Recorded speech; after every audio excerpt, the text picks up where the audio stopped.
Welcome to Murder Mile UK True Crime. This isn't a video, it's an audio experience. The only images you'll need for this episode are these. So close your eyes, open your mind, and savour the sounds of Murder Mile. Why was a boy's dismembered body split between two suitcases? Find out on Murder Mile.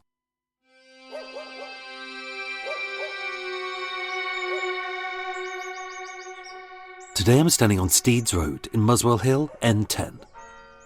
5 roads east of where Alexander Litvinenko first felt the effects of polonium-210. 4 roads north of the happier times of the Mercy murderess. A short walk from another psych ward that the Camden Ripper conned his way out of. And 3 roads west of the dead pig, the tatty suit, and the very romantic couple. Coming soon to Murder Mile. Steeds Road is a sweet little residential street made of mostly 2-storey, late Victorian to post-World War I featureless council houses, with 3 windows, a thin door, picket fences and small gardens. 10 Steeds Road is no different. It's the kind of house an old dear whose butt cheeks could swallow a stall whole may have once lived. As she gossiped over the wall, dispensing all of her family's secrets, like her husband's bum grapes, her daughter's manky ovaries, or her son-in-law's persistently limp todger. People spoke so openly, as in their homes they felt safe. And yet one topic is still only whispered on this street, and that's the disappearance of 17-year-old Bernard Oliver back in January 1967. It's a case so horrific, it shocked a nation, it baffled the police force, and it broke a fragmented family forever. Even to this day, 58 years on, his brutal killing remains riddled with more questions than answers. But why? My name is Michael, I'm your tour guide, and this is Murder Mile. Episode 317, The Unholy Trinity, Part 1.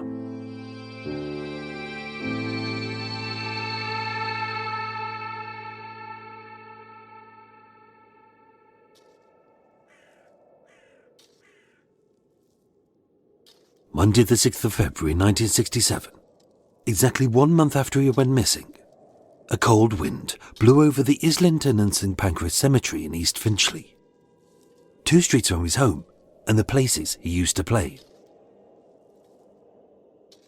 It was silent and still, except for a mumbled prayer for his soul, as with heads bowed and all dressed in black, his family surrounded his small grave.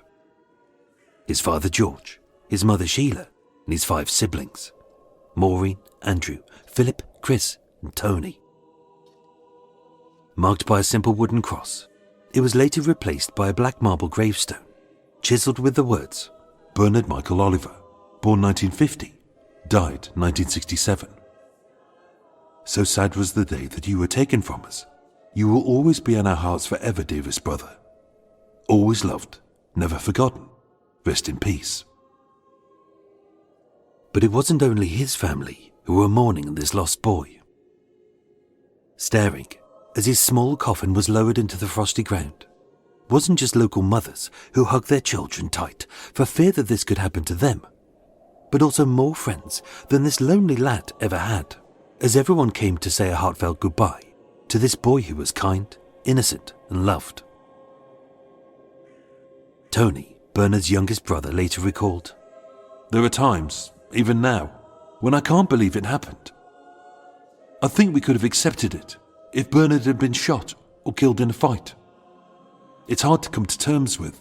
I can't bury it. I don't think I ever go a week without thinking about Bernard." As although no one said it, they all thought it. As even though his body was buried complete, it wasn't whole. Every death is hard. A child's death is harder.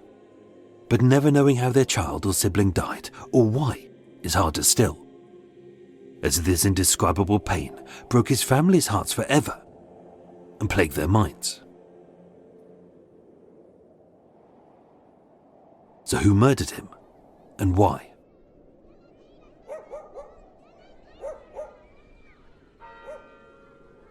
Bernard was raised in a solid working-class family as the fourth of 6 children to George, who worked at a printer's, and Sheila, a housewife. His childhood was happy and simple, as living in a small council house at 10 Steeds Road. Unlike the inner city kids, Muswell Hill was a safe place to play, where Bernard and his brothers could go scrumping for apples, making dens in the woods and riding their bicycles. Barely 17 years old, he was the spit of his father. Handsome and striking, with thick lashes over his blue-grey eyes, curly hair in a wavy crest, and a mottling of distinctive moles on his face and neck. Yet being slim and just a dot at 5 foot and 3 inches tall, he was often mistaken for a 12-year-old. Bernard wasn't the youngest, but all of his siblings looked out for him. As being educated at the Oak Lodge Special Needs School in East Finchley, Bernard had learning difficulties and he needed more protecting than most. Described as a shy boy who was quiet and gentle, it was also said that he was easily led. Tony, his brother 4 years his junior, who he shared a bedroom with, later said, "He had a great sense of humour. I idolised him in many ways. He could be humorous, but he normally kept to himself." Defined by his era as slow or backwards, local kids knew him and liked him, but with no best friends or close friends except his brother and his sister, Bernard was a bit of a loner. Often seen taking long walks in the woods with his beloved white poodle called Pepe. Terry, his 14-year-old neighbour, said, "He said he'd like to work on a farm with animals one day." But as a late bloomer, he also wanted to find romance. And although he claimed that Margaret Prescott, a local girl, was his girlfriend, she rarely spoke to him. Age 15, Bernard left school, and although he struggled with reading and writing, he got a job as a washer boy at the Wimpy Bar fast food restaurant in Muswell Hill. And in November 1966, 11 weeks before he vanished, he was working as a warehouseman at the plastic bag factory Clearview Transparent Paperworks in Crouch End. Colleagues said, "He was happy, friendly. He would do anything for anyone." And although he was said to be friends with several lorry drivers, every lunchtime he always ate by himself. The Christmas of 1966 he spent at home with his family, and it was said to be good but unremarkable. He had no reason to go missing, yet on Friday the 6th of January 1967, he vanished without a trace. He wasn't a drinker, he didn't do drugs, and he wasn't involved in anything criminal. He wasn't bullied at work or abused at home, as everybody loved him. He was lonely, often seen hanging around in coffee bars and parks in the hope the girls would speak to him, but he was too shy to be a bother to anyone. Around that time, there was joy in the house as his sister Maureen had had a baby, making Bernard a first-time uncle. And although the family was fragmented, as his parents had separated 1 year before after 18 years of marriage, neighbours said, "He seemed depressed since last summer." But his parents, George and Sheila, did their best to keep the family running as smoothly as possible, so all the kids stayed with their father in the family home. He quit his job at the factory just before Christmas, so we know he didn't have much money. He had no secrets, as his life was simple. He wasn't gay, as he'd recently become interested in girls. He was clearly searching for something, as he'd recently visited a spiritualist. And although he'd never gone missing before, just shy of that Christmas, Bernard's father recalled, "I talked him out of leaving home. I said he wasn't old enough to leave home. He accepted it without an argument. No more was said." But what was his motive to leave? His brother Tony later recalled, "It had a massive impact on us. You can't describe it. Even today it still upsets me. To be honest, I don't think any one of us has ever properly sat down and spoken and grieved. It split my family apart. It's still really raw after all this time. I just feel like I want to burst out crying." Bernard vanished, and to this day, nobody knows why.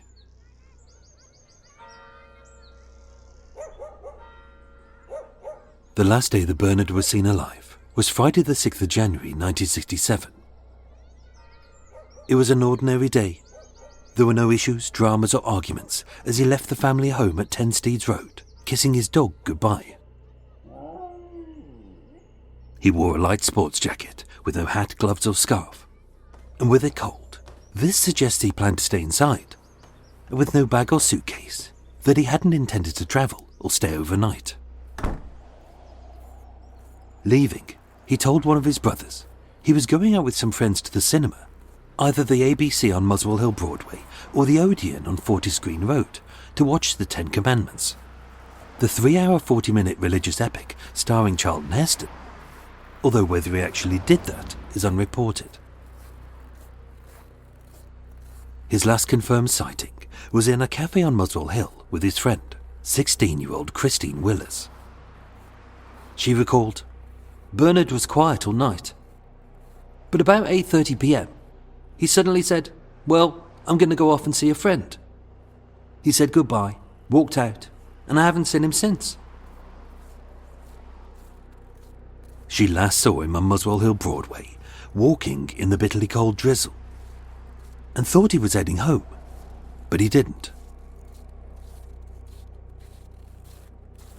There were no confirmed sightings of Bernard after that, no report of abduction, and with only a few abrasions to his body, it's unlikely that he was kidnapped. Did he believe that his dreams had been answered by a kindly stranger, when all he would find was a nightmare? By midnight, We were worried. so his father and older brother Andrew checked the cinema. This was shut. The Wimpy Bar, but they hadn't seen him, and stayed up all night searching the streets as this was unusual for him. Andrew said, We didn't think he'd run away from home because he was so possessive. but still missing by the morning, they had the police place him on the missing persons register. He left behind everything he owned, loved or trusted, and had very little knowledge of the wider world beyond.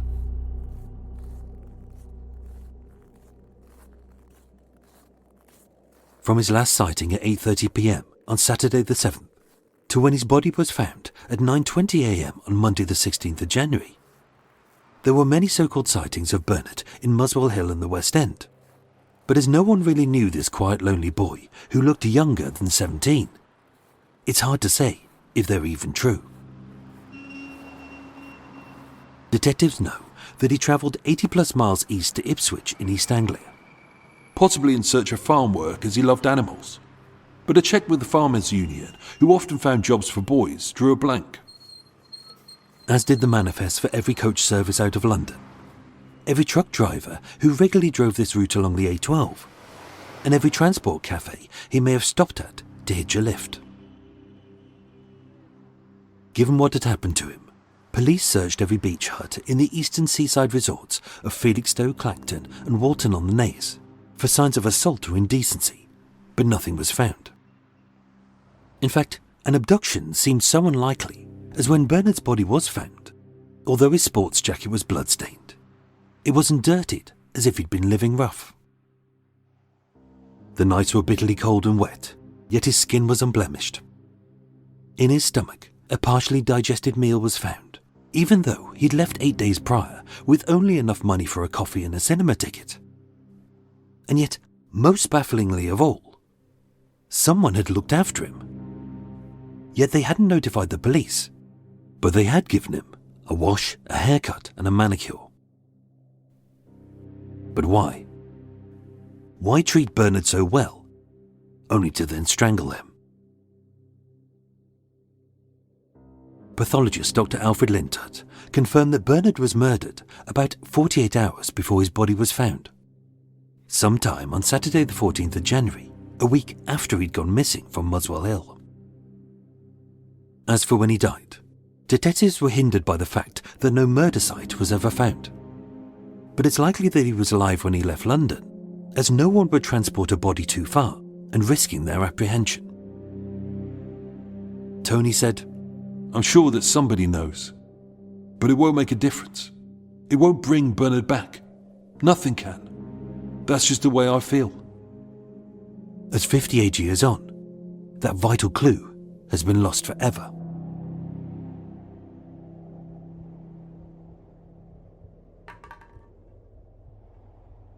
Likely to be on Saturday the 14th of January 1967, in an undisclosed building somewhere in Ipswich, 17-year-old Bernard Oliver was murdered, having been fed and given a recent haircut and a manicure. And yet it was clear that just before his killing, Bernard had bitten his nails. But was he excited, upset, or afraid? At some point, we know that this young boy had either undressed or was made to strip naked, as although only his sports jacket was found, it wasn't torn or ripped. And with no marks on his wrists or ankles, we know he wasn't restrained. But was he paid to strip, duped by an adult, or was he too terrified to flee? Why he was killed is uncertain, but in his last hour alive, he received 2 small lacerations to the back of his head and a few bruises to his body. As police believe that naked, cold, and afraid, he put up a vain fight for his life. But before he was strangled to death, that same man, or men, had raped him. Tony recalled, "I can't believe what happened. I think I could have accepted it if Bernard had been shot or killed in a fight. But the way he was dissected, in such a clinical way, was spine-chilling." Likely, Bernard was raped, murdered, and his body dismembered in the same building. Maybe a farm, a warehouse, a basement, or a crypt. Somewhere isolated, where his screams would never be heard. A clinical forensic psychiatrist unconnected to the case later stated that the killer was likely a mature person, possibly 30s or 40s, as their method of disposal suggested criminal sophistication. And a consultant surgeon at the Ipswich and East Suffolk Hospital said at the time, "It was most likely committed by someone with a knowledge of anatomy, with previous experience of dismemberment. Maybe a doctor, a surgeon, or a butcher, as it had been expertly accomplished, with the exception of one joint." The body had been dissected with precision into 8 pieces. A head, a torso, 2 arms, 2 thighs, 2 lower legs, and then neatly packed into 2 suitcases. But one would expect the person dissecting, irrespective of how calm he may be, to show some signs of nerves, anxiety, or excitement towards the end. This may well be the reason for the bad workmanship on the left knee joint. And we know his body hadn't been stolen from a hospital or a mortuary, as none of the limbs had any surgical flaps. Detectives and psychologists agreed it was most likely that Bernard was murdered and dissected within a short radius of just 4 or 5 miles of where his body was found. So Ipswich seemed possible, but where? In 2011, when this cold case was reopened for the 5th time, a new witness came forward. Back in January 1967, on an undetermined weeknight, just before Bernard's body was found, teenager Robert Thurston was pushing a scooter up Key Street by Ipswich Docks. It was between 1 a.m. and 2 a.m. He and his friend approached R&W Paul, a large historic dockside warehouse on Salthouse Street. As we came around the corner, we heard a bang. There were a pair of main gates and a courtyard. We were right outside the gate and looked through the iron railings. Past this unlit warehouse, which wasn't open at the time and shouldn't have been occupied except by a lone watchman. We stopped and looked around to see who was there. There were 2 suitcases, which sat to the left-hand side of the archway, and we thought, why would there be 2 suitcases standing there? Robert couldn't describe them owing to the distance and because it was dark, but they were medium-sized. Then this guy walked from the right, his forearms to his chest, with his hands in the air. He had pink gloves on. I recognised them, as it wasn't long after my appendix operation. They were surgical gloves. He was frightening. He had a really long, drawn face. He was well dressed, with a long black mac, dark trousers and polished shoes. We ran, bump-started the bike and fled. I can still see that really long, drawn face. Robert said he approached the police 10 years after Bernard's murder, but didn't make a statement as he wasn't taken seriously. But was this Bernard's killer, or an innocent man?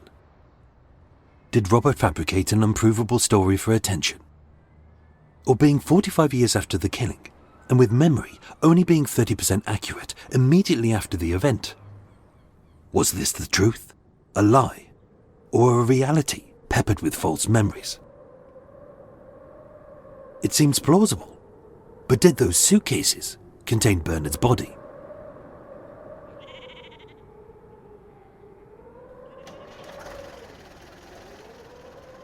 Monday the 16th of January 1967 was a bitter winter's day.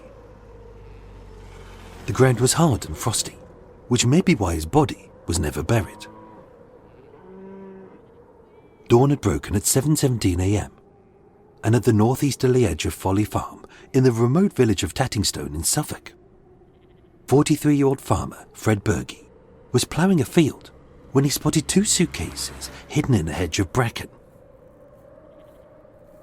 Just feet from the crossroads of Station Road, Church Road, and the A137 to Ipswich. Fred said, "We get a lot of rubbish dumped here, so it didn't take much interest at first. Then I got off my tractor, opened one of the cases, and, well, that was enough for me." He called the police at 9:20 a.m. and spoke to Detective Chief Superintendent Tarling of East Suffolk CID. But given the seriousness of the case, it was escalated to the Metropolitan Police's murder squad and taken over by Detective Superintendent Harry Tappan. 27 officers sealed off the area. Sniffer dogs searched the bushes. Lines of constables scoured the fields. On the crossroads, a roadblock had every motorist questioned. And working day and night, they rigged up generators to power floodlights to illuminate the crime scene, as there were no streetlights for miles. Fred Berge, the farmer, hadn't seen the suitcases when he ploughed that same field 2 days before. And being so close to the road, but far from any bus or train station, the police had a likely window of when it had been dumped by a car. Across those 2 key nights, witnesses spotted 2 vehicles parked near the hedge. A blue Commer camper van on Saturday the 14th, and a light-coloured Ford Anglia on Saturday the 15th. And although 390 possible matches were found, every car was checked, but every statement proved fruitless. Psychologists believe that the killer was local. As people are rarely random, they're often guided by a mental map of places they know and trust.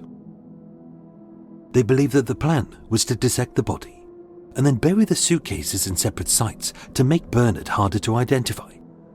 Hence his wallet, clothes, and any identification was missing.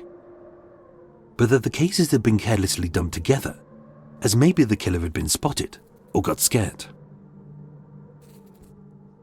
As it was impossible to identify Bernard, as he had no dental records, no fingerprints on file, and the missing persons register wasn't national. Initially they thought he was local, but with dark hair and olive skin colouring. Police stated, "He may be foreign, possibly Latin American or continental."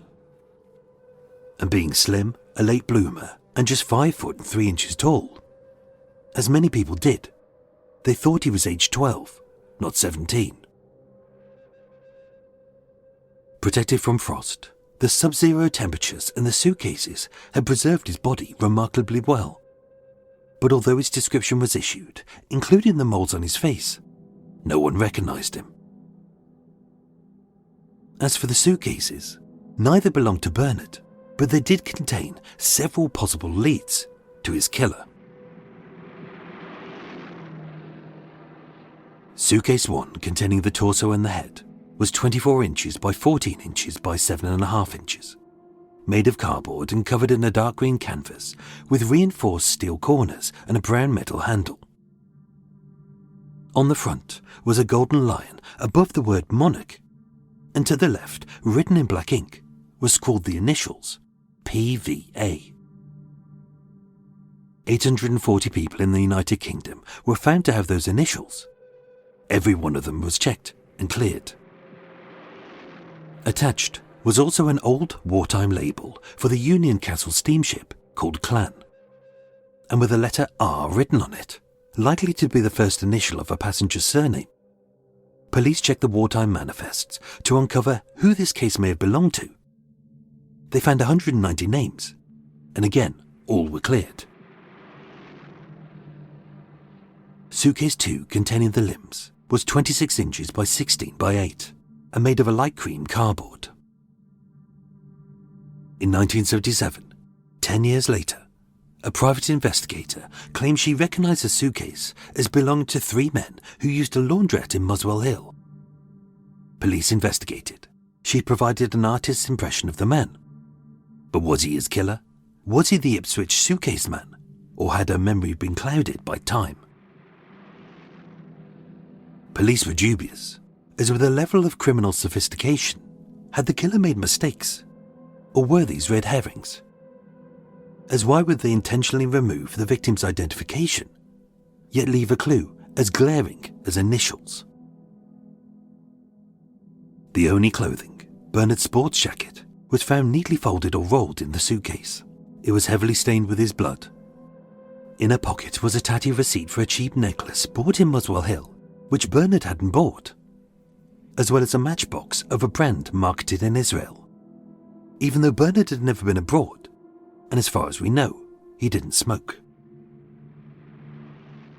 In the other suitcase was a striped hand towel with a laundry mark QL42, and although every laundrette, hotel and hospital who used the Mark IIB polymark machine to make this kind of unique code was checked, again, it drew a blank. The evidence was slim, and although it was circulated in the press, again drawing a blank, the detectives had to take an unusual step to identify the boy, and hopefully his killer.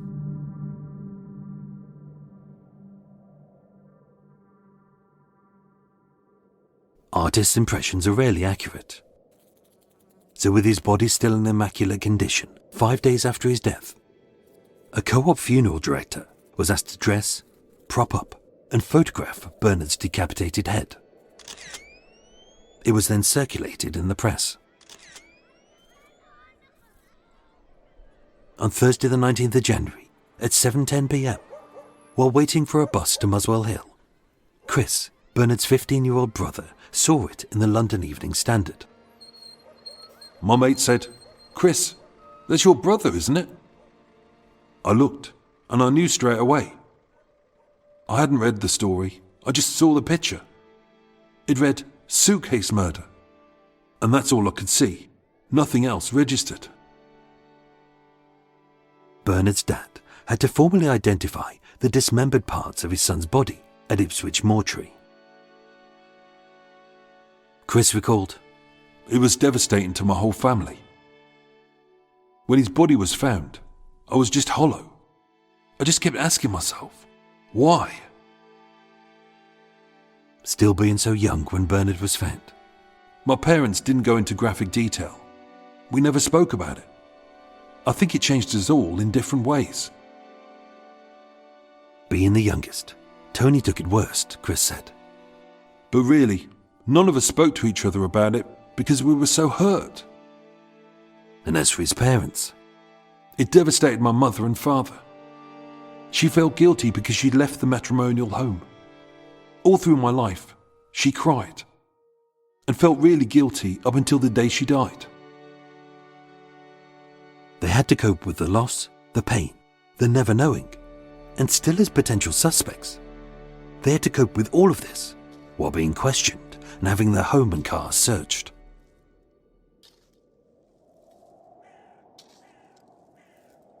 On Monday the 6th of January 1967, exactly 1 month after he went missing, a cold wind blew over the Islington and St Pancras Cemetery in East Finchley, 2 streets from Bernard's home, the places that he played, and the street where he was last seen alive.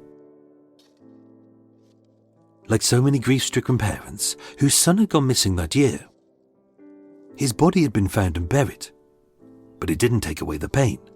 It couldn't. His father George died in February 1987, aged 73, and his mother Sheila in February 1996, aged 74.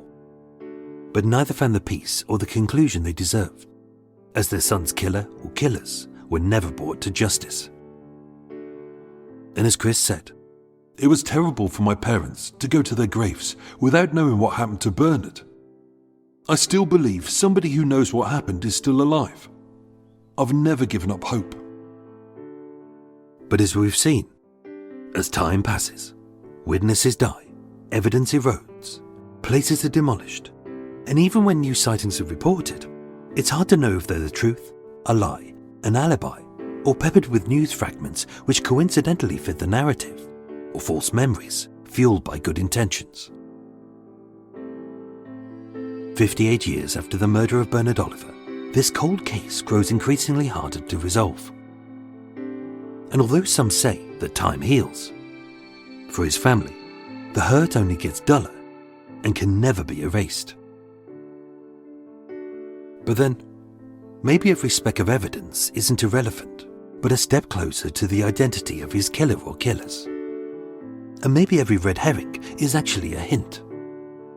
As when each detail, no matter how small or spurious, is finally pieced together, they do link to a very credible sighting of a suspect known only as the Trilby Man, and to a much darker, more sinister and truly sordid scandal, that of the Holy Trinity.